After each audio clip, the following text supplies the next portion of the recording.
천지가 처음 열리고 맑은 기운과 탁한 기운이 나뉘던 태초의 시기를 지나 세상은 4개의 대륙으로 자리 잡았다. 그중 동쪽에 위치한 동승신주에는 오래국이라는 나라가 있었는데 그곳 바다 한가운데에 명산이 하나 솟아 있었다. 이름하여 화과산이라 불리는 산이었다. 이 산은 무산들의 조상이요 땅의 뿌리가 되는 곳으로 그 기세가 웅장하기 이를 데 없었다. 깎아지른 듯한 봉우리는 바다의 파도를 가르고 기암괴석은 구름을 뚫고 솟아 있었다. 산 위에는 사시사철 지지 않는 꽃이 피고 마르지 않는 과실이 열리니 그야말로 선계의 복지라 할 만했다. 산 꼭대기 정중앙에는 거대한 선석 하나가 자리 잡고 있었다. 그 바위의 높이는 채장 6척 5촌이요 둘레는 2장 4척이었다. 바위 위에는 마치 칠성판처럼 9개의 구멍과 8개의 구멍이 뚫려 있어 우주의 구궁 8궤의 이치와 맞닿아 있었다. 이 신령한 바위는 태초부터 그 자리에 서서 하늘의 정기와 땅의 기운을 빨아들이고 해와 달의 정화를 머금어왔다. 오랜 세월이 흘러 영험한 기운이 무르익자 바위 안에서 신비로운 태가 잉태되었다. 어느 날이었다. 바위가 쩍 하는 소리와 함께 갈라지더니 그 속에서 둥근 도랄 하나가 튀어나왔다. 크기는 공만 했는데 산바람을 맞자마자 순식간에 변화가 일어났다. 도랄이 스스로 깨지며 팔과 다리가 돋아나더니 이내 살아있는 돌 원숭이의 모습으로 변한 것이다. 이 돌 원숭이는 태어나자마자 기어다니고 걷는 법을 알았으며 몸을 일으켜 동서남북 사방을 향해 정중히 절을 올렸다. 그때 원숭이의 두 눈에서 맹렬한 황금빛 광채가 뿜어져 나와 하늘 끝까지 뻗어 올라갔다. 그 빛은 구름을 뚫고 천상계의 대라천까지 닿아 영소전에서 못 신선들을 거느리고 있던 옥황상제를 깜짝 놀라게 했다. 옥황상제는 즉시 천리안과 순풍이 두 장수에게 명했다. 저 하계에서 솟아오른 금빛이 무엇인지 낱낱이 살펴보고 오라. 두 장수는 남촌문 밖으로 나가 구름을 헤치고 하계를 내려다보았다. 그들은 곧 돌아와 보고했다. 폐하, 신들이 살펴보니 동승신주 오래국 화과산의 성석에서 도랄이 갈라져 돌 원숭이 한 마리가 태어났습니다. 그 원숭이가 사방에 절을 올리자 눈에서 금빛이 뻗어나온 것이옵니다. 허나 지금 저 원숭이가 물을 마시고 땅의 음식을 먹기 시작했으니 머지않아 그 신비한 금빛은 사그라질 것입니다. 옥황상제는 자애로운 마음으로 고개를 끄덕이며 말했다. 천지의 정기를 받아 태어난 미물이니 굳이 문제 삼을 것 없다. 내버려 두거라. 과연 옥황상제의 말대로였다. 돌 원숭이가 산속을 뛰어다니며 칡넝쿨을 끊어 마시고 나무 열매를 따먹자 눈에서 뿜어져 나오던 금광은 서서히 사라졌다. 원숭이는 곧 산속의 이리와 벌레, 호랑이와 표범을 벗삼고 노루와 사슴을 무리지어 따르며 화과산의 자유로운 짐승으로 살아가게 되었다. 밤에는 벼랑 아래서 잠들고 낮에는 산봉우리를 오르내리니 산속의 세월은 덧없이 흘러갔다. 화과산의 세월은 유수와 같이 흘러 어느덧 무더운 여름이 찾아왔다. 원숭이 무리는 더위를 피하기 위해 산골짜기 시냇가로 모여들었다. 빽빽한 소나무 그늘 아래서 더위를 식히던 그들은 문득 흐르는 물을 보며 서로 수군대기 시작했다. 이 물은 도대체 어디서 흘러오는 것일까? 우리가 날마다 이 물을 마시면서도 그 근원을 모르고 있었구나. 우리 오늘 할 일도 없는데 이 물줄기를 따라 그 끝까지 한번 올라가 보는 게 어떻겠나? 호기심 많은 원숭이들의 제안에 무리는 환호성을 지르며 동의했다. 늙은 원숭이부터 어린 원숭이까지 줄을 지어 계곡을 거슬러 올라갔다. 산을 넘고 바위를 타넘어 마침내 물줄기의 근원에 당도하니 그곳에는 장관이 펼쳐져 있었다. 깎아지른 절벽 위에서 거대한 폭포가 쏟아져 내리고 있었다. 마치 은하수가 거꾸로 매달린 듯 하얀 물줄기가 굉음을 내며 바닥을 때리고 사방으로 물 한 개를 피어 올렸다. 그 웅장한 기세에 압도되어 넋을 잃고 바라보던 중 무리 중 나이 지긋한 원숭이 하나가 나서서 외쳤다.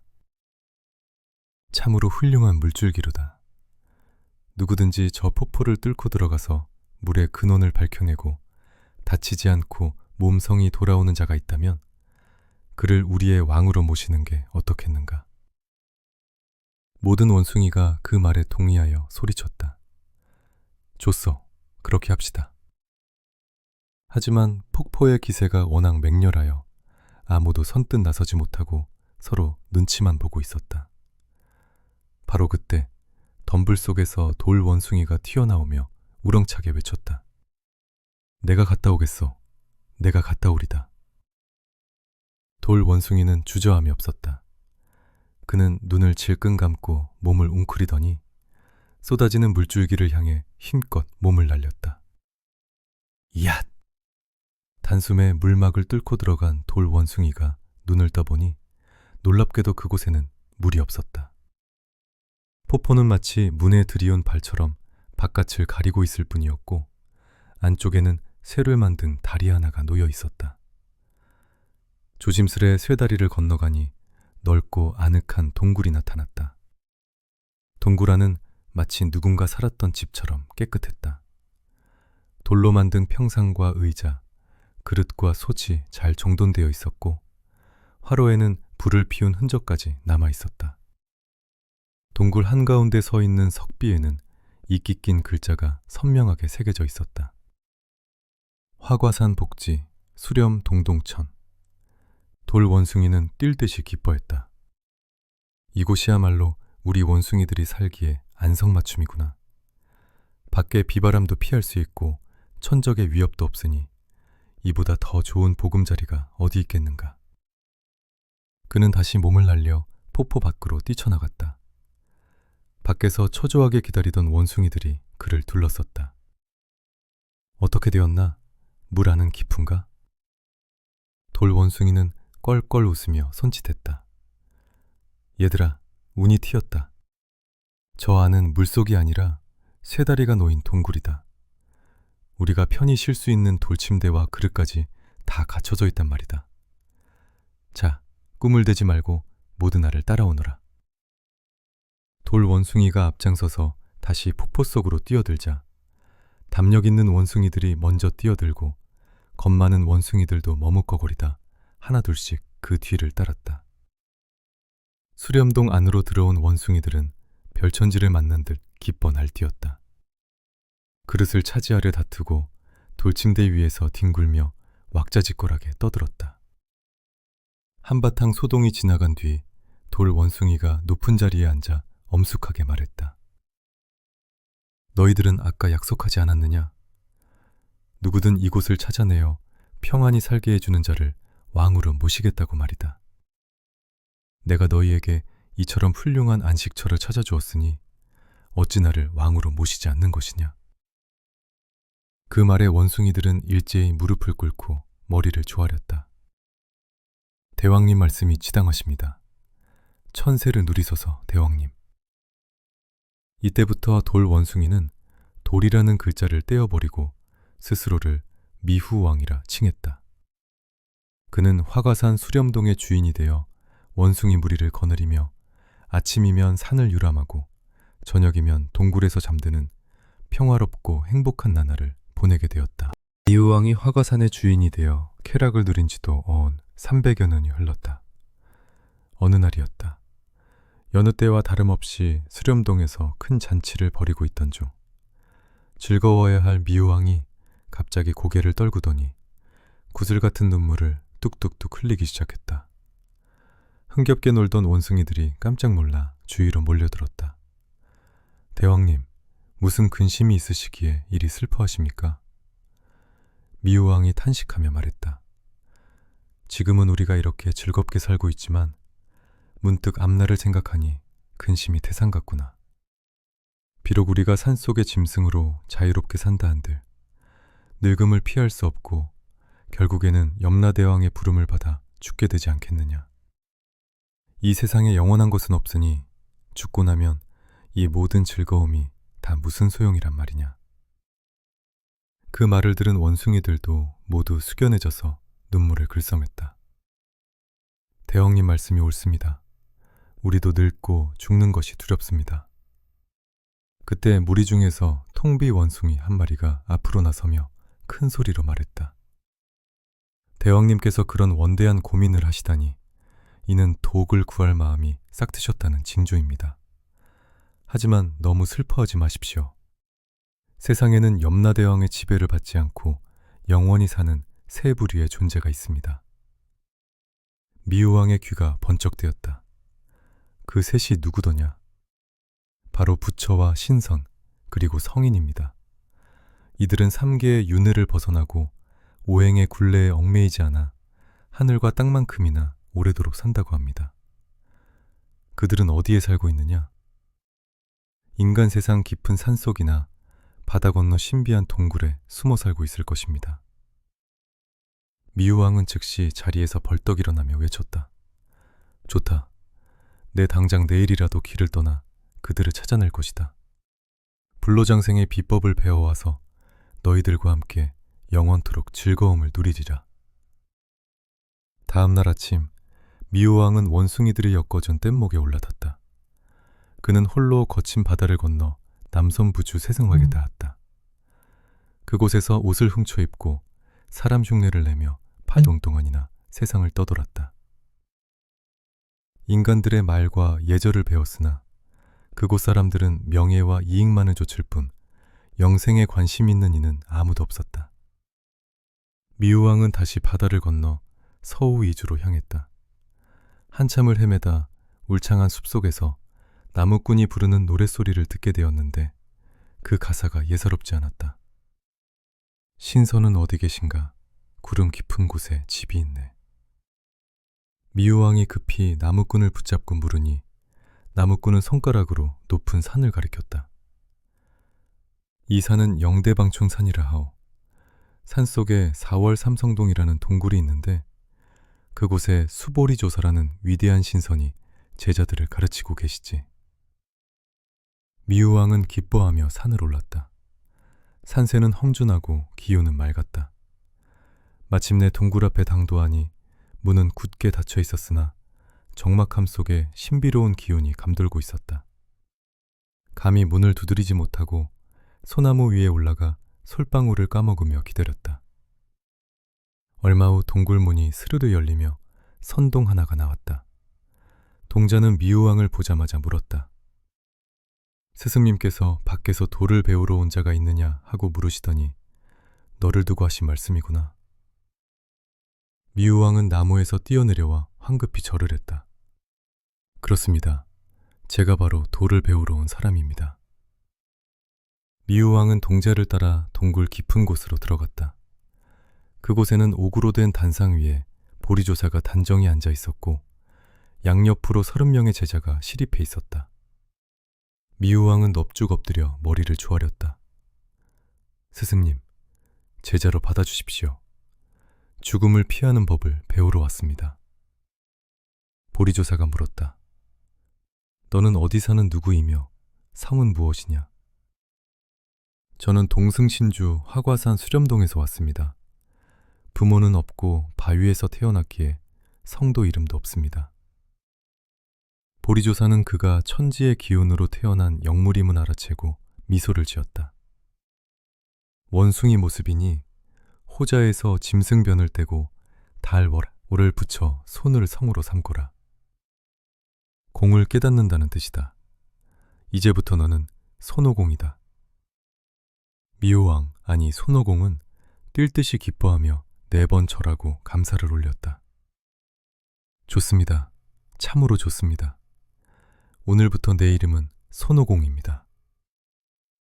이리하여 돌원숭이는 비로소 이름을 얻고 위대한 스승 밑에서 수행의 길로 들어서게 되었다. 손오공이 영대 방촌산의 4월 삼성동에 입문한 뒤로 어느덧 7회가 흘렀다. 그동안 오공은 스승 보리조사에게서 특별한 도수를 배우기는커녕 다른 제자들과 함께 언변을 익히고 글을 배우며 틈만 나면 밭을 갈고 마당을 쓸거나 장작을 패고 물을 깃는 잡일만 도맡아 했다. 어느 날 보리조사가 단상에 올라 대돌의 이치를 설법하는 날이었다. 스승의 입에서 나오는 말은 천화가 어지러이 떨어지는 듯 현묘하고 땅에서는 황금 연꽃이 솟아오를 듯 신비로웠다. 맨 뒷줄에 앉아 듣던 손오공은 그 오묘한 이치를 마음으로 깨닫고는 저도 모르게 기쁨에 겨워 귀를 긁고 뺨을 비비며 덩실덩실 춤을 추기 시작했다.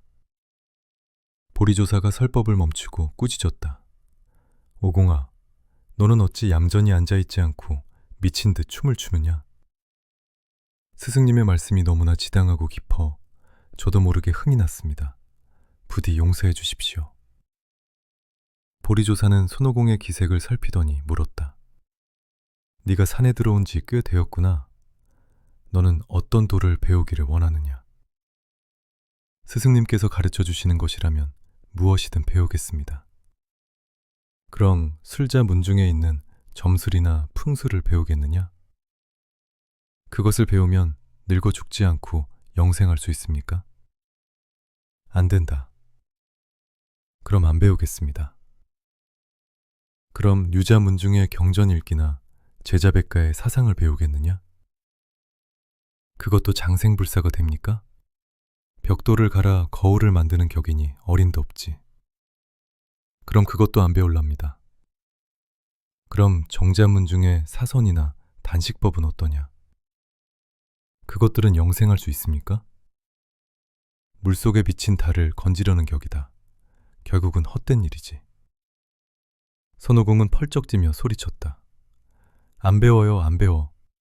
이것도 안 되고 저것도 안 된다면 도대체 스승님께서는 뭘 가르쳐 주시겠다는 겁니까?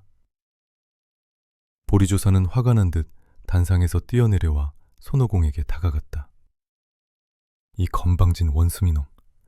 이것도 싫다, 저것도 싫다 하니 어쩌자는 것이냐. 조사는 들고 있던 자로 손오공의 정수리를 3번 딱, 딱, 딱 때리더니 뒷짐을 지고 안방으로 들어가 중문을 쾅 닫아버렸다. 대중들이 깜짝 놀라 사색이 되어 손오공을 나무랐다. 이 미련한 놈아, 스승님께 대들다가 쫓겨나게 생겼구나. 하지만 손오공만은 속으로 쾌재를 부르고 있었다. 그는 스승의 행동 속에 숨겨진 수수께끼를 푼 것이다. 머리를 3번 때린 것은 삼경자신에게 오라는 뜻이요. 뒷짐을 지고 들어간 것은 뒷문으로 몰래 들어오라는 뜻이며 문을 닫은 것은 남들이 모르게 은밀히 가르침을 주겠다는 뜻임을 간파했기 때문이다. 그날 밤 삼경 모두가 깊은 잠에 빠졌을 때 손오공은 몰래 뒷문을 통해 스승의 침소로 들어갔다. 보리조사는 손오공이 자신의 뜻을 알아챈 것을 매우 기특하게 여겼다. 네가 참으로 영물은 영물이구나. 내 수수께끼를 풀었으니 내게 장생불사의 비법을 전수해주마.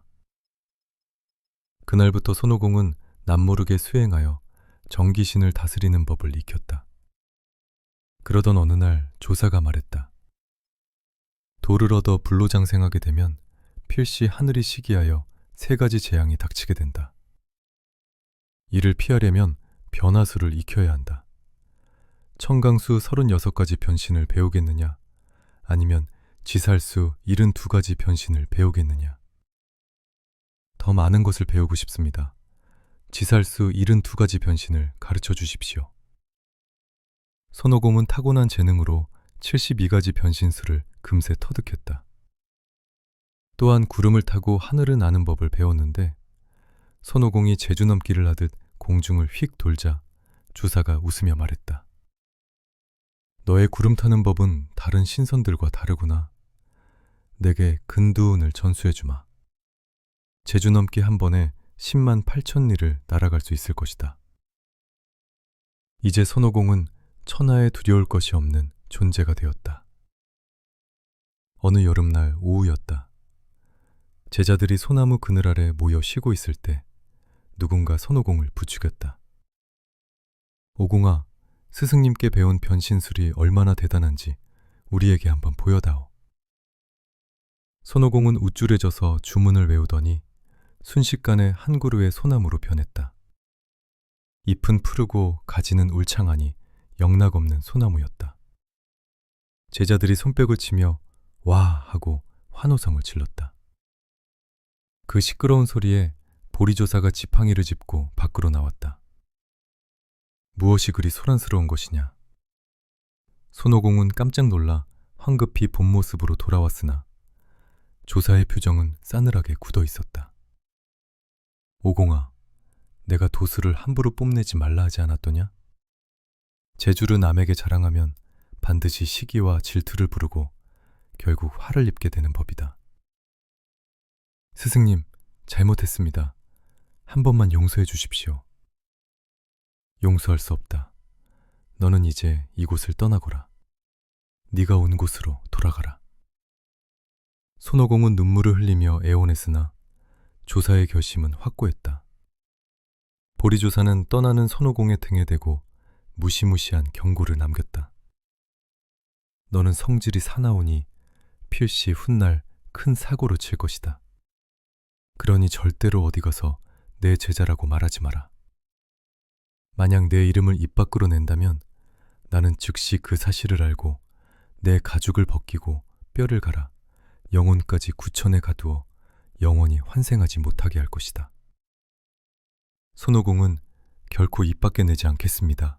라고 맹세하고 눈물을 머금은 채 근두운을 타고 동쪽으로 날아갔다. 근두운을 타니 10년 넘게 걸려 찾아온 길이 단 한식경도 걸리지 않았다. 그리운 고향 화과산에 도착한 손오공은 깜짝 놀랐다. 꽃과 과일이 만발하던 산은 불타 황폐해져 있었고 원숭이들의 수는 눈에 띄게 줄어 있었다. 얘들아, 내가 돌아왔다. 숲을 속에 숨어있던 원숭이들이 비쩍 마른 몰골로 튀어나와 오공을 둘러싸고 엎드려 울었다. 대왕님, 왜 이제야 오셨습니까? 대왕님이 안 계신 사이 북쪽에서 혼세마왕이라는 요괴가 쳐들어와 우리 보금자리인 수렴동을 차지했습니다. 많은 친구가 잡혀가고 저희는 겨우 목숨만 부지하고 있었습니다. 손오공은 분노가 머리끝까지 치솟았다. 감히 내 집을 뺏고 내 식솔들을 괴롭히다니. 그놈이 어디 있느냐? 손오공은 곧장 북쪽으로 날아가 혼세마왕의 동굴 앞에 당도했다. 혼세마왕은 머리에 투구를 쓰고 검은 갑옷을 입은 채 썩뚝썩뚝 소리가 나는 큰 칼을 들고 나왔다.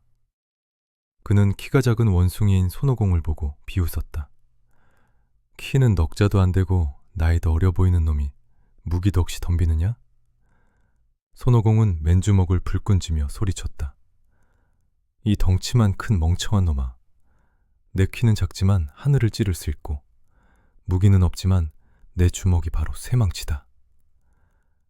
혼세마왕이 칼을 휘두르며 덤벼들자 손오공은 재빨리 피하며 자신의 몸에서 털 한 줌을 뽑아 입으로 잘근잘근 씹어 훅 풀었다. 변해라. 그러자 털 조각들이 수백 마리의 작은 원숭이들로 변해 혼세마왕에게 달라붙었다. 눈을 찌르고 코를 핥히고 다리를 잡아당기니 혼세마왕은 정신을 차릴 수 없었다. 그 틈을 타 손오공은 혼세마왕의 칼을 빼앗아 단숨에 그를 두동강 내버렸다. 손오공은 잡혀갔던 원숭이들을 모두 구출하여 의기양양하게 수령동으로 돌아왔다. 화과산의 평화를 되찾고 요괴를 물리친 영웅이 되었으나 손오공은 혼세마왕과의 싸움에서 한 가지 아쉬움을 느꼈다. 천하의 도술은 배웠으나 내 손에 쓸만한 무기가 없구나. 이래서야 어찌 천하를 후렴하겠는가. 이 생각은 훗날 그가 동해 용궁을 뒤집어 엎게 되는 계기가 되었다. 혼세마왕을 물리치고 화과산의 평화를 되찾은 손오공은 날마다 원숭이들을 조련하며 무예를 가르쳤다. 대나무로 창을 만들고 나무를 깎아 칼을 만들어 군대를 조직했으나 오공의 마음 한구석에는 늘 아쉬움이 남아있었다. 우리 아이들의 무기는 장난감 같고 내 손에 쥐어진 이 혼세마왕의 칼도 너무 가볍고 무디어 마음에 들지 않는구나. 어디 쓸만한 무기가 없겠느냐. 그러자 늙은 원숭이 4마리가 앞으로 나와 아뢰었다. 대왕님께서는 신선이시니 인간 세상의 평범한 무기로는 성에 차지 않으실 것입니다. 듣자 하니 여기서 물길을 따라 동해로 나가면 동해 용왕이 사는 수정궁이 있다고 합니다. 그곳에 가시면 분명 대왕님께 어울리는 보물이 있을 것입니다. 옳거니 내 당장 다녀오마. 손오공은 즉시 근두운을 타고 동해로 날아가 바닷물 속으로 뛰어들었다. 물을 가르는 주법을 써서 바다 깊은 곳으로 들어가니 찬란하게 빛나는 수정궁이 눈앞에 나타났다. 순찰을 돌던 야차가 앞을 가로막자 오공이 소리쳤다. 나는 화과산의 천성 손오공이다. 너희 용왕과 이웃이니 가서 손님이 왔다고 전해라.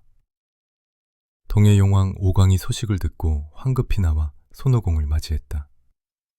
용궁 안으로 안내된 오공은 다짜고짜 본론을 꺼냈다. 내가 돌을 깨우쳐 불로장생을 얻었으나 아직 손에 익은 무기가 없어 이웃인 용왕님께 하나 얻으러 왔소이다. 용왕은 난초해하면서도 손님을 박대할 수 없어 병사들을 시켜 큰 칼을 가져오게 했다. 오공은 칼을 받아들더니 휘휘 저어보고는 고개를 저었다. 너무 가렵소. 너무 가벼워. 땔감 자르는 데나 쓰겠소. 용왕은 당황하여 더 무거운 도끼와 방천화극을 차례로 내왔다.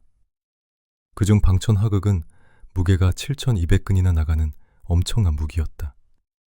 그러나 손오공은 그것마저 지푸라기 다루듯 휙휙 돌리고는 땅에 내던졌다. 가볍소. 손방망이 같아서 못 쓰겠소. 용왕이 식은땀을 흘리며 이보다 더 무거운 무기는 없습니다 라고 말할 때였다. 뒤에 있던 용왕후와 용녀가 나와 속삭였다. 대왕님, 저 원숭이는 보통 내기가 아닙니다. 우리 바다 깊은 곳에 옛날 우왕이 홍수를 다스릴 때 바다의 깊이를 재고 파도를 잠재우기 위해 박아놓은 신비한 쇠기둥이 있지 않습니까? 어차피 고철 덩어리이니 저걸 줘서 보내버리시지요. 용왕은 오공을 데리고 해저 깊은 곳으로 갔다. 그곳에는 금빛이 번쩍이는 거대한 쇠기둥이 꽂혀 있었다. 저것입니다. 오공이 다가가 보니 기둥은 두께가 항아리만 하고 길이는 끝이 보이지 않았다. 오공이 기둥을 쓰다듬으며 중얼거렸다. 물건은 좋아 보이는데 너무 굵고 길구나. 조금만 더 짧고 가늘었으면 좋으련만.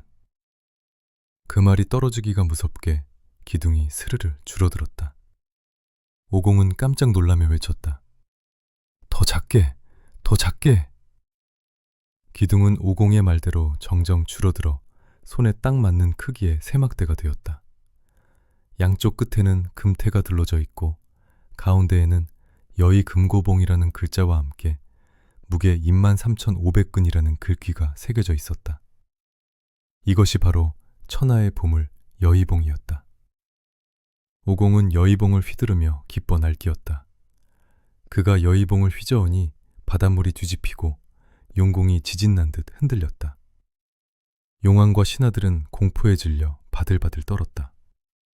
하하하, 고맙소. 그런데 이왕 무기를 주셨으니 이에 어울리는 갑옷도 한 벌 주시오.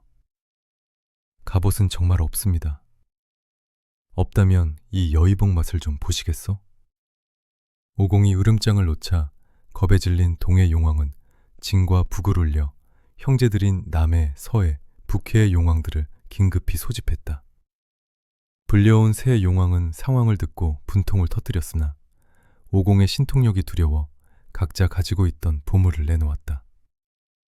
북해 용왕은 보은이를, 서해 용왕은 최자 황금갑을, 남해 용왕은 봉시 자금관을 바쳤다.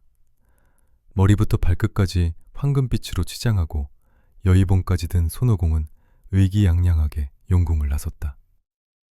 네 용왕은 분함을 참지 못하고 옥헌상제에게 고소장을 올리기로 했다. 화과산으로 돌아온 손오공은 원숭이들에게 보물을 자랑했다.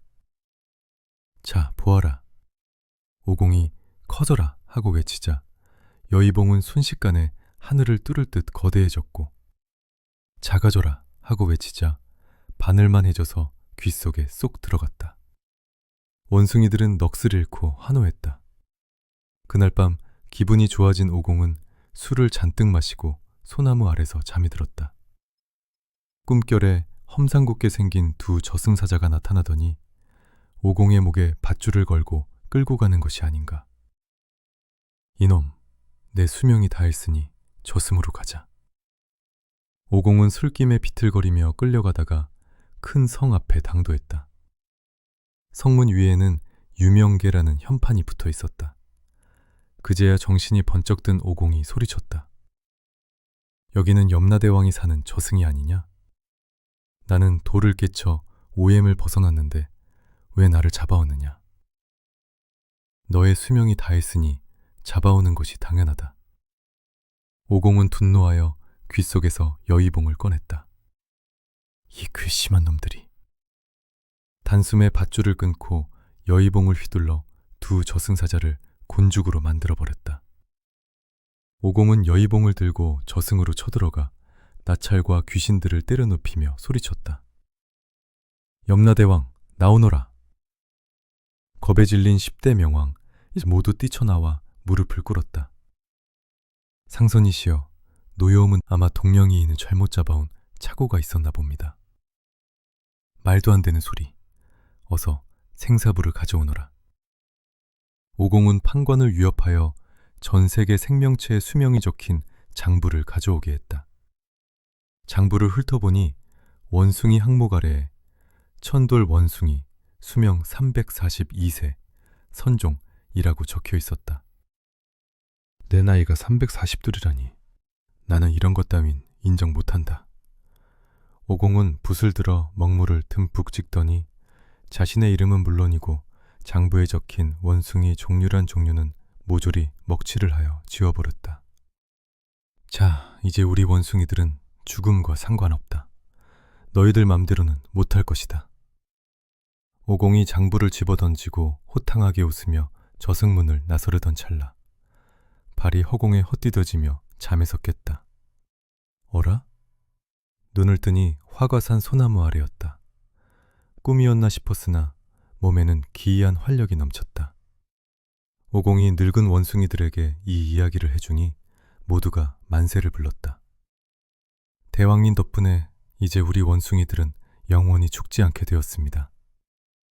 그러나 이 사건으로 인해 지하세계 질서는 엉망이 되었고 저승의 왕들 역시 동해 용왕처럼 옥황상제에게 달려가 억울함을 호소하게 되었다. 한편 천상의 세계 영소전에서는 옥황상제가 문무백관을 거느리고 조회를 열고 있었다. 그때 천리안과 순풍이가 급히 들어와 아뢰었다. 폐하, 동해 용왕 오광과 저승의 염라대왕이 엎드려 상소를 올리고 있습니다.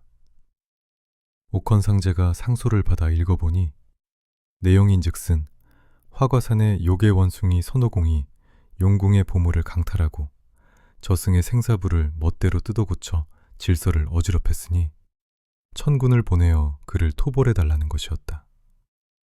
옥황상제는 진노했다. 도대체 어떤 요괴가 태어났기에 이토록 방자하단 말이냐. 당장 군사를 보내어 그놈을 잡아들여라. 그때 반열 중에서 한 신선이 조용히 걸어 나왔다. 그는 하얀 수염을 휘날리며 인자한 미소를 띠고 있는 태백금성이었다. 폐하, 그 원숭이는 천지의 정기를 받아 태어난 영물이라 무예와 도술이 비상하다고 합니다. 섣불리 군사를 보내어 싸우게 되면 1000개의 위엄만 손상될까 두렵습니다. 하오니 차라리 그를 하늘로 불러들여 작은 벼슬을 하나 내려주심이 어떠합니까? 곁에 두고 다스리면 그의 마음을 달랠 수 있고 만약 다시 문제를 일으키면 그때 잡아서 벌해도 늦지 않을 것입니다. 옥황상제는 그 말이 이치에 맞다고 여겨 태백금성에게 조서 들려 하계로 내려보냈다. 태백금성이 구름을 타고 화과산 수렴동에 당도하여 손오공을 찾았다. 대왕, 나는 하늘에서 온 태백금성이라오. 옥황상제께서 그대의 재주를 높이 사시어 하늘로 불러 벼슬을 내리시겠다기에 이렇게 칙서를 가지고 왔소이다. 손오공은 뛸 듯이 기뻐했다. 오호, 하늘에 가서 벼슬을 한다고? 내 언젠가 하늘 구경을 한번 해보고 싶었는데 잘 되었구려. 얘들아, 내가 먼저 가서 자리를 잡으면 너희들도 데리고 갈 테니 기다리고 있거라. 손오공은 태백금성을 재촉하여 함께 구름을 타고 하늘로 올라갔다. 남천문에 들어서자 웅장한 천궁의 모습이 펼쳐졌다. 금과 옥으로 지은 정각들이 끝없이 이어지고 상서로운 기운이 강돌았다. 영서전에 들어선 손오공은 옥황상제를 보고도 절을 하지 않고 꼿꼿이 서서 퉁명스럽게 말했다. 내가 왔어. 신선들이 무례하다며 웅성거렸으나 옥황상제는 너그럽게 넘어가며 물었다. 저 원숭이에게 어떤 벼슬이 비어있느냐? 인사 담당 관리인 무곡성군이 장부를 뒤적이며 대답했다. 문관과 무관 자리는 다 찼고 마침 1000개의 말을 관리하는 필마온 자리가 비어 있습니다. 그럼 그에게 필마온 벼슬을 제수하노라. 손오공은 벼슬의 높고 낮음을 알지 못했기에 그저 옥황상제가 벼슬을 주었다는 사실에 만족하여 감사하오 하고 소리치며 임명장을 받아들고 마구간으로 달려갔다. 그날부터 손오공은 천마들을 돌보는 일에 전념했다. 그는 본래 부지런한 성격이라 낮에는 말을 풀어놓아 놀게 하고 밤에는 꼼꼼히 살폈다. 손오공의 정성 덕분에 비쩍 말랐던 천마들은 살이 오르고 윤기가 흐르게 되었다. 보름 정도가 지난 어느 날 손오공은 부하들을 모아놓고 술잔치를 벌였다. 술이 거나하게 취하자 손오공이 문득 궁금해져서 물었다. 여봐라, 그런데 이 필마온이라는 벼슬은 도대체 몇 품이나 되는 관직이냐? 부하들이 머뭇거리며 대답했다. 품계가 없습니다. 손오공은 기분이 좋아져서 껄껄 웃었다. 품계가 없을 정도로 높다는 말이냐? 재상보다 더 높으냐? 아, 아닙니다. 너무 낮아서 품계조차 없는 말단직입니다. 그저 말똥이나 치우고 말을 먹이는 마구간직일 뿐이지요. 말을 잘 돌보면 칭찬 한마디 듣는 게 고작이고 말이 다치기라도 하면 엄한 벌을 받는 하찮은 자리입니다. 순간 손오공의 얼굴이 불그락 푸르락해지더니 눈에서 불이 뿜어져 나왔다. 이놈들이 나를 놀려? 화과산의 왕이자 신선이 나를 데려다가 고작 말똥이나 치우게 해? 옥황상제 늙은이가 나를 이토록 멸시하다니 참을 수 없다. 손오공은 분노를 참지 못하고 술상을 발로 차 엎어버렸다. 그러고는 귓속에서 여의봉을 꺼내 휘두르며 난동을 부리기 시작했다. 비켜라, 내 당장 내려갈 곳이다. 손오공은 마구간을 뛰쳐나와 남천문을 지키던 문지기들을 때려눕히고 근두운을 타고 횡하니 하계로 내려가 버렸다. 화과산으로 돌아오니 원숭이들이 환호하며 맞이했다. 대왕님, 하늘에 가신 지 10년이 넘었는데 어찌 이제야 오셨습니까? 손오공은 어리둥절하여 물었다. 무슨 소리냐? 나는 하늘에 가서 겨우 보름 정도밖에 머물지 않았는데? 대왕님, 하늘에서의 하루는 땅에서의 1년과 같습니다. 그러니 15년을 보내신 셈이지요. 손오공은 이를 갈며 말했다. 말도 마라. 그놈들이 나를 마구간지기로 부려먹으며 조롱했다. 내 더러워서 다 때려치우고 왔다.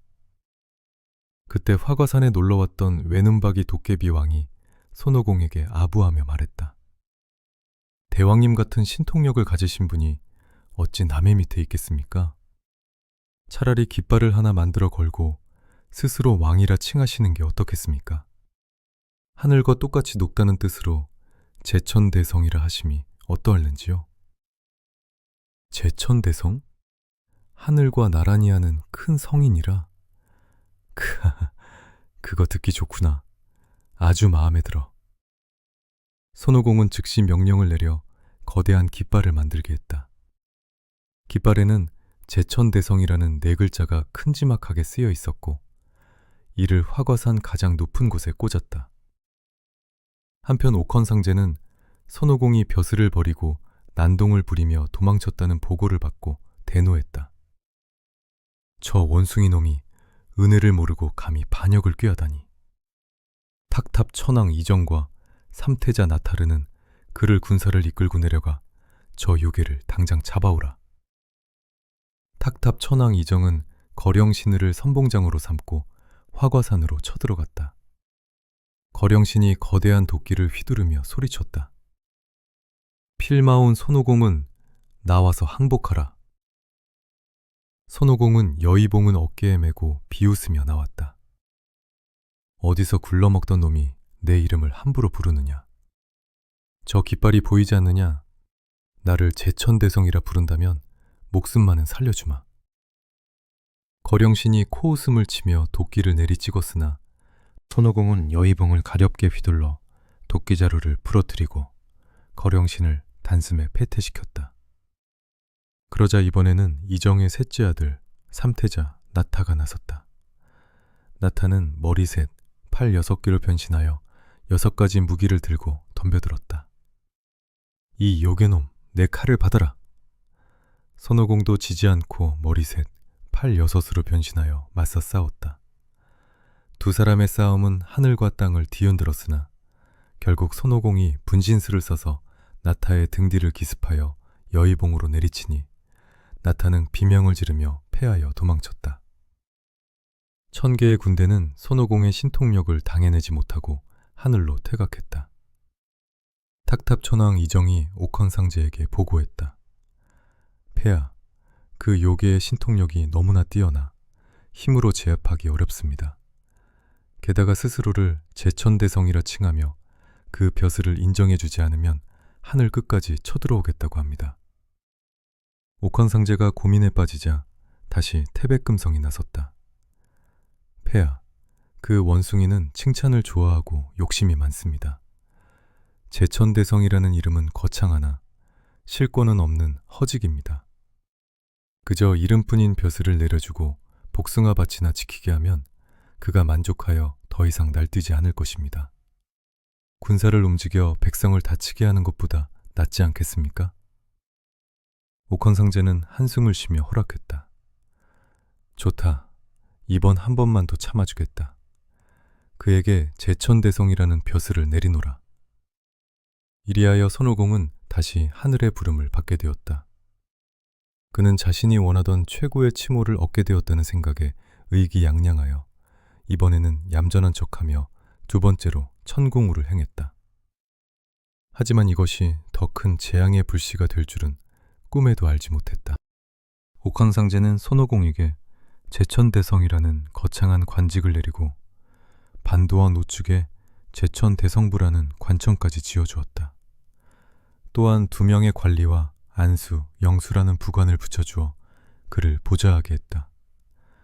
손오공은 벼슬을 얻은 것이 마냥 기뻐 날마다 장부나 뒤적이고 문무백관들과 어울려 술을 마시고 바둑을 두며 세월을 보냈다.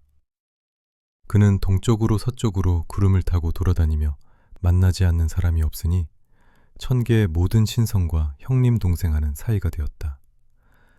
그러자 허정량 진인이 옥헌상제에게 나아가 간언했다. 제천대성이 아무런 직무도 없이 빈둥거리며 온 1000개를 휘젓고 다니니 저 넘치는 기운을 주체하지 못하고 또다시 딴 생각을 품을까 두렵습니다. 차라리 그에게 일거리를 하나 맡겨 단속하시는 게 어떻겠습니까? 지금 반도원의 복숭아가 탐스럽게 익어가고 있으니 그에게 정원을 관리하게 하십시오. 옥황상제는 그 말이 옳다고 여겨 손오공을 불렀다. 대성아, 네가 요즘 너무 한가해 보이니 오늘부터 반도원을 맡아 관리하도록 하여라. 복숭아를 잘 돌보고 서리를 조심해야 한다. 손오공은 뛸 듯이 기뻐하며 감사의 절을 올리고 곧장 반도원으로 달려갔다. 그곳에는 탐스러운 복숭아 나무가 끝없이 펼쳐져 있었고 가지마다 무성한 잎과 향기로운 과실이 달려 있었다. 오공이 반도원의 토지신을 불러 물었다. 이곳에는 나무가 총 몇 그루나 되느냐? 총 3600그루입니다. 앞쪽의 유천 200그루는 꽃은 작고 열매가 자잘한데 3,000년에 한 번 익습니다. 이것을 먹으면 신선이 되어 몸이 가벼워집니다. 중간의 1,200그루는 겹꽃이 피고 열매가 달콤한데 6,000년에 한 번 익습니다. 이것을 먹으면 불로장생하며 구름을 타고 날아다닐 수 있습니다. 그리고 뒤쪽의 1,200그루는 자주색 무늬가 있고 씨가 누런데 9,000년에 한 번 익습니다. 이것을 먹으면 천지와 수명을 같이 하고 해와 달처럼 영원히 살게 됩니다.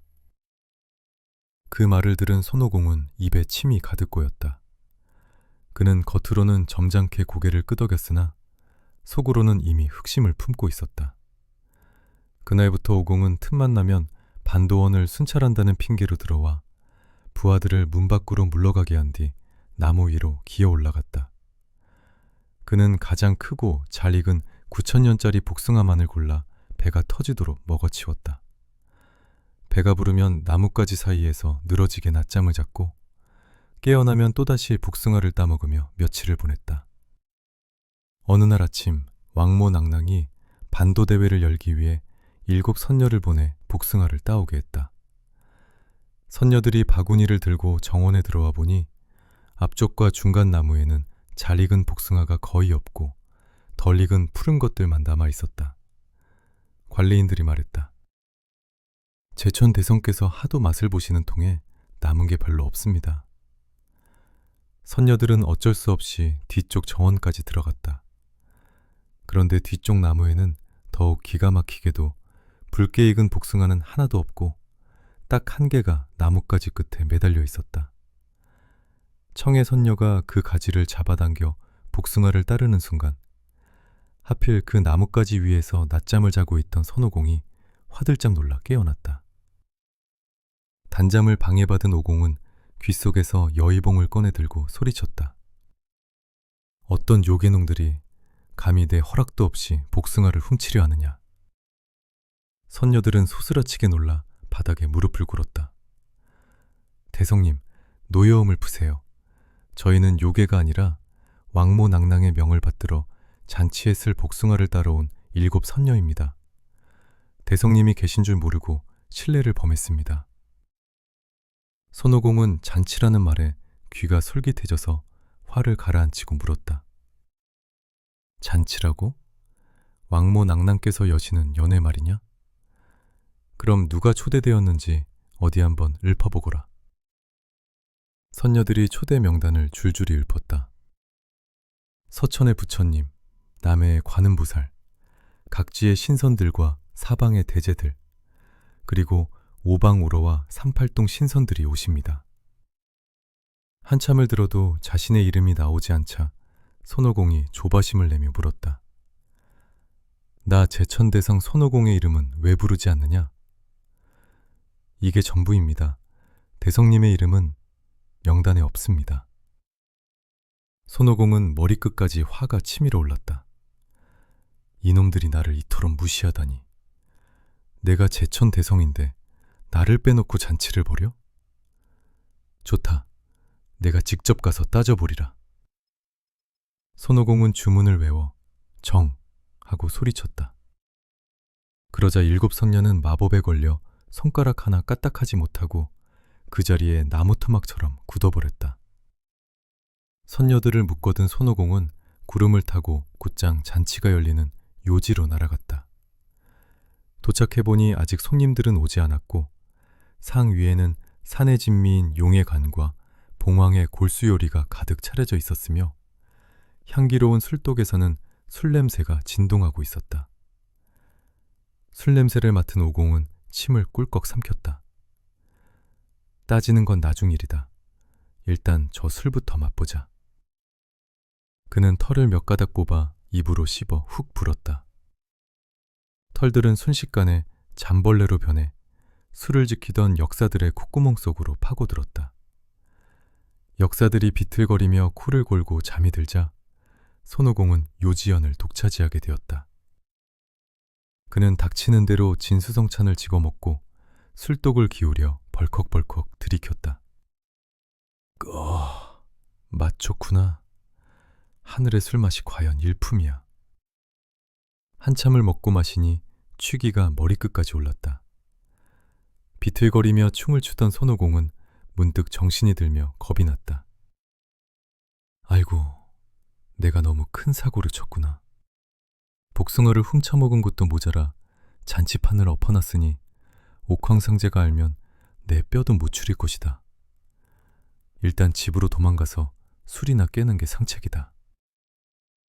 오공은 흐트러진 옷매무새를 추스르지도 못하고 비틀거리며 밖으로 나왔다.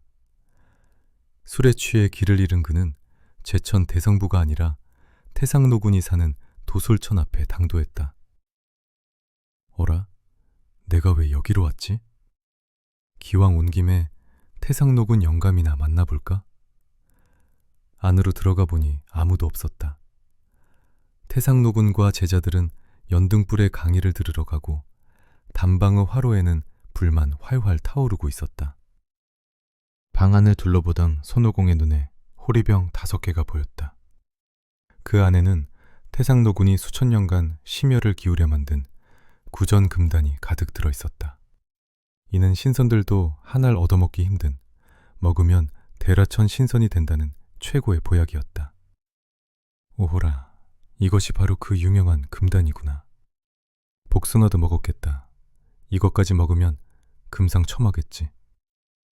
손오공은 호리병을 들어 입에 털어넣었다. 알약들이 와르르 쏟아져 들어오자 그는 콩을 볶아 먹듯이 우적우적 씹어 삼켰다. 5병을 몽땅 비우고 나니 술이 확 깨면서 온몸에 신비한 기운이 감돌었다.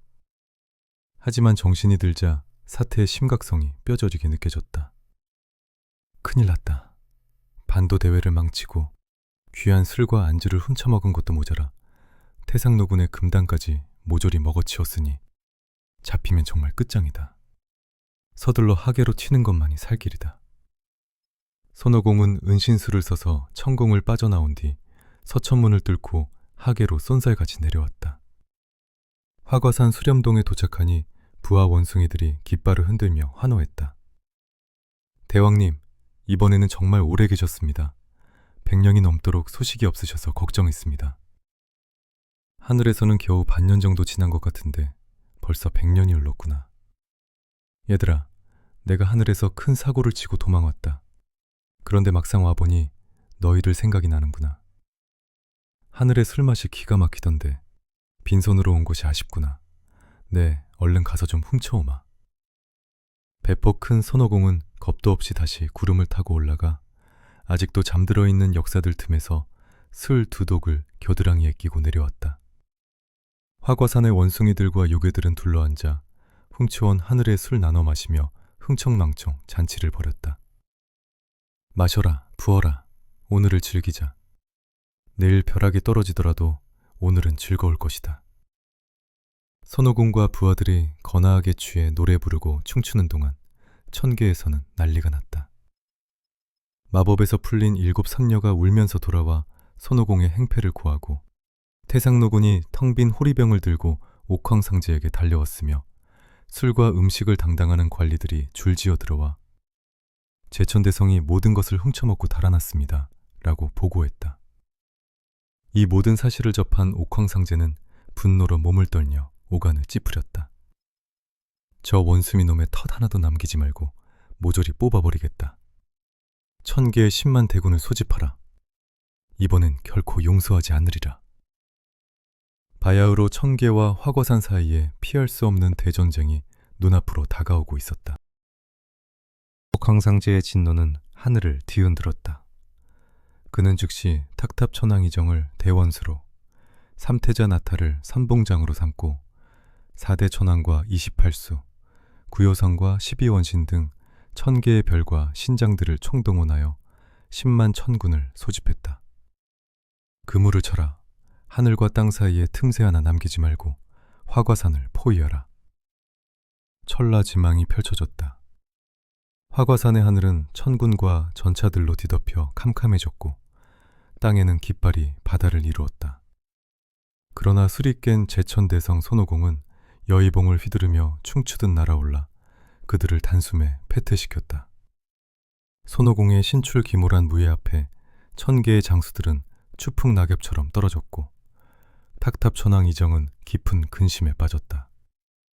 그때 반도 대회에 참석하러 왔다가 이 난리통을 목격한 남해의 관음보살이 옥황상제에게 나아가 아뢰었다. 폐하, 천군의 힘으로도 저 원숭이를 잡지 못하고 있으니 제가 한 사람을 추천하겠습니다. 폐하의 조카분이신 현성이랑 진군무를 부르시지요. 그는 관광구에 살며 매산의 육형제와 1200 초도신들을 거느리고 있는데 신통력이 비상하여 저 요괴를 능히 제압할 것입니다. 옥헌상제는 즉시 조서를 내려 이랑진군을 불렀다. 이랑진군 양전은 명을 받자마자 자신의 사냥개인 효천견과 매를 데리고 화과산으로 달려왔다. 천왕께서는 하늘 위에서 저 요괴가 도망치지 못하도록 조여경으로 비치고 계십시오. 제가 내려가 놈을 잡아오겠습니다. 이랑진군이 진영 앞으로 나가 소리쳤다. 반역자 필마오는 나와서 오라를 받아라. 손오공이 나와보니 삼척량인도 들고 이마에는 제3의 눈이 박힌 위풍당당한 장수가 서 있었다. 오공이 비웃으며 말했다. 누군가 했더니 옥황상제 여동생이 인간과 정을 통하여 낳았다는 그 조카 녀석이구나. 옛정을 생각해서 봐줄 테니 썩 물러가라. 자신의 출생을 모욕당한 이랑진군은 격분하여 칼을 휘둘렀다. 이 건방진 원숭이노. 두 영웅의 대결은 치열했다. 여의봉과 삼척양인도가 부딪힐 때마다 불꽃이 튀고 산천이 울렸다. 300합을 겨루어도 승부가 나지 않자 이랑진군은 몸을 거대하게 불려 산봉우리만한 거인으로 변했다. 손오공 역시 지지 않고 똑같이 거대해져 맞섰다. 그야말로 용호상박이었다. 그때 이랑진군의 부하들이 화과산의 원숭이들을 공격하여 괴멸시키기 시작했다. 자기 부하들이 비명을 지르며 흩어지는 것을 본 손오공은 마음이 다급해졌다. 안 되겠다. 일단 몸을 피하고 보자. 손오공은 본 모습으로 돌아와 여의봉을 귓속에 집어넣고는 순식간에 참새 한 마리로 변하여 나무 위로 숨어버렸다. 갑자기 사라진 오공을 찾던 이랑진군은 제3의 눈 떴다. 그의 눈에는 나뭇가지에 앉은 참새 한 마리가 보였는데 묘하게도 눈빛이 영악해 보였다. 요 녀석, 참새로 변했구나. 이랑진군은 즉시 설계로 변하여 참새를 덮쳤다. 손오공은 기겁하여 가마오지로 변해 물속으로 뛰어들었고 이랑진군은 물고기를 잡는 새로 변해 쫓았다. 손오공이 물고기가 되어 도망치자 이랑진군은 가 되었고 오공이 물뱀이 되어 풀숲으로 기어가자 이랑진군은 큰 학이 되어 쪼려했다. 오공은 다시 들창으로 변했다. 그러자 이랑진군은 본 모습으로 돌아와 활을 쏘려 했다. 들창은 새들 중에서도 가장 천한 새라 봉황 같은 귀한 새로는 변하고 싶지 않았기 때문이다. 궁지에 몰린 손오공은 산비탈 아래로 굴러떨어지더니 묘한 것으로 변신했다. 작은 토지신 사당 하나가 덩그러니 생겨났는데 입은 문이 되고 이빨은 문짝이 되고 혀는 불상이 되고 눈은 창문이 되었다. 그런데 꼬리는 감출 수가 없어 사당 뒤에 깃대처럼 꼿꼿이 세워놓았다. 이랑진군이 쫓아와서 보니 들판에 뜬금없이 사당 하나가 있고 뒤에 깃대가 서 있었다. 허허, 이 원숭이 놈이 별 희한한 것으로 변했구나. 세상에 사당 뒤에 깃대를 세운 것이 어디 있더냐. 문짝을 부수고 창문을 깨버려야겠다. 이빨을 부수고 눈을 찌른다는 말에 기겁한 손오공은 펑 하고 다시 튀어올라 구름을 타고 도망쳤다. 한편 하늘에서 이 광경을 지켜보던 관음보살이 옥황상제와 태상노군에게 말했다. 이랑진군이 거의 잡을 뻔했는데 원숭이가 워낙 재빠르군요. 제가 저 물병을 던져 돕겠습니다. 그러자 태상노군이 만류하며 웃었다. 보살님, 그러다 귀한 도자기 깨집니다. 제게 좋은 물건이 있으니 이걸로 돕지요. 태상노군은 소매 속에서 금강탁이라는 쇠고리를 꺼냈다. 그는 구름 위에서 아래를 내려다보며 손오공의 정수리를 겨냥하여 금강탁을 툭 떨어뜨렸다. 하늘에서 떨어진 쇠고리에 정통으로 머리를 맞은 손오공은 비틀거리며 땅에 곤두박질 쳤다. 다시 일어나 도망치려 했으나 이랑진군의 사냥개 효천견이 달려들어 오공의 종아리를 덥석 물었다. 이놈 잡았다. 이랑진군과 매산 육형제가 때로 달려들어 손오공을 짓누르고 밧줄로 꽁꽁 묶은 뒤 비팥뼈를 세갈구리로 꿰어 변화수를 쓰지 못하게 만들었다. 천하무적을 자랑하던 제천대성도 결국 하늘과 땅의 합동작전 앞에서는 무릎을 꿇고 만 것이다. 붙잡힌 손오공은 1000개의 처형장인 참료대로 끌려갔다. 옥헌상제는 분노하여 즉시 처형을 명했다. 저놈을 칼로 베고 도끼로 찢고 불로 태우고 벼락을 때려 뼈와 살을 분리하라. 형 집행관들이 달려들어 거대한 작두와 칼로 오공의 목을 내리쳤다. 그러나 챙강 하는 새소리만 요란하게 울릴 뿐 오공의 목에는 생채기 하나 나지 않았다. 불로 태워보고 벼락을 때려보았으나 손오공은 하품만 해대며 끄떡도 하지 않았다. 모두가 경악할 때 태상노군이 앞으로 나와 아뢰었다. 폐하, 저 원숭이는 반도복숭아와 제 금단까지 훔쳐먹고 몸이 금강불개가 되었습니다. 평범한 무기로는 죽일 수 없으니 제 팔개로 집어넣고 문무화로 달구어 재로 만들어버리겠습니다. 옥황상제는 허락했다. 태상노군은 오공을 팔개로 속에 집어넣고 뚜껑을 닫은 뒤 49일 동안 밤낮 없이 맹렬한 불을 뗐다. 하지만 손오공은 죽지 않았다. 그는 팔개로 안에서도 바람이 통하는 손 방위 구멍으로 몸을 피했다. 그곳은 불길은 닿지 않았으나 매운 연기가 쉴 새 없이 들어왔다. 오공은 연기 때문에 눈물을 줄줄 흘리며 눈을 비벼댔는데 그 덕분에 눈알이 붉게 변하고 요괴의 정체를 꿰뚫어 볼 수 있는 화한 금정을 얻게 되었다. 49일 후 태상노군이 뚜껑을 열자 손오공이 약 하고 튀어나왔다. 그는 팔개로를 발로 차서 엎어버리고 분노에 찬 괴성을 지르며 여의봉을 휘둘렀다. 나를 죽이지 못했으니 이제 너희가 죽을 차례다. 손오공은 동천문과 남천문을 지나 옥황상제가 계신 영소전 바로 앞인 통명전까지 쳐들어가 1000개의 장수들을 모조리 때려눕혔다. 천공은 그야말로 아수라장이 되었다. 다급해진 옥황상제는 서방정토에 구조를 요청했다. 서천의 석가열애시여, 부디 오셔서 저 미친 원숭이를 막아주소서. 석가열애는 안한과 가섭 두 제자를 거느리고 구름을 타고 와서 난동을 부리는 손오공 앞을 가로막았다. 너는 어디 사는 누구인데 이토록 방자하게 구느냐. 나는 화과산 수렴동의 대왕이자 제천대성 손오공이다. 옥황상제는 너무 오래 해먹었다. 이제는 내가 하늘의 주인이 될 테니 옥황상제더러 자리를 비우라 해라. 석가열애는 껄껄 웃으며 말했다. 옥황상제께서는 1750겁이라는 억겁의 세월을 수행하여 그 자리에 오르신 분이다. 니까짓 원숭이가 감히 넘볼 자리가 아니다. 네가 무슨 재주가 있느냐. 나는 72가지 변신술도 하고 10만 8천 리를 날아가는 근두운도 탈 줄 안다. 좋다. 네가 근두운을 타고 10만 8천 리를 난다고 하니 나와 내기를 하자.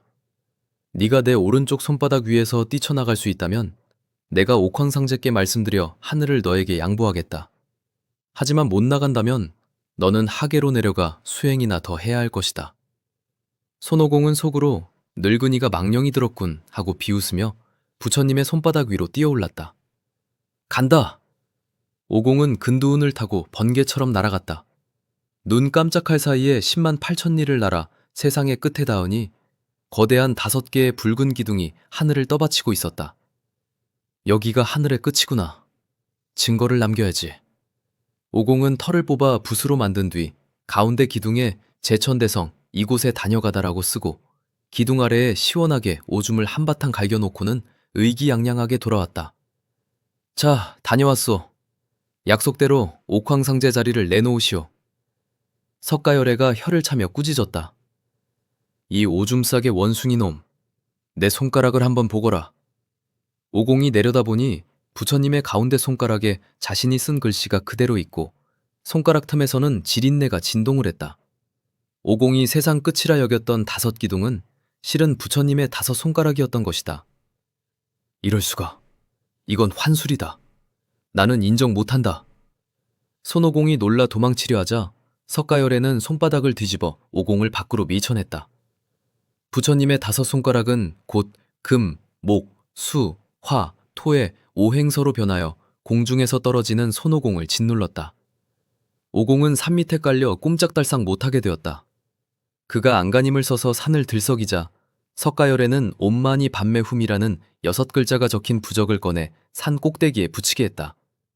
그러자 산은 뿌리를 내린 듯 굳건해져서 오공은 숨조차 크게 쉴 수 없게 되었다. 석가열애는 토지신에게 명했다. 저 원숭이를 잘 감시하되 배고파하면 철원을 먹이고 목말라 하면 덩질 먹여라. 훗날 그의 죗값을 씻어줄 귀한 사람이 올 때까지 기다리게 하라. 이리하여 천하를 호령하던 제천대성 손오공은 차가운 오행산 바위 틈에 갇혀 500년이라는 긴 기다림의 시간을 맞이하게 되었다.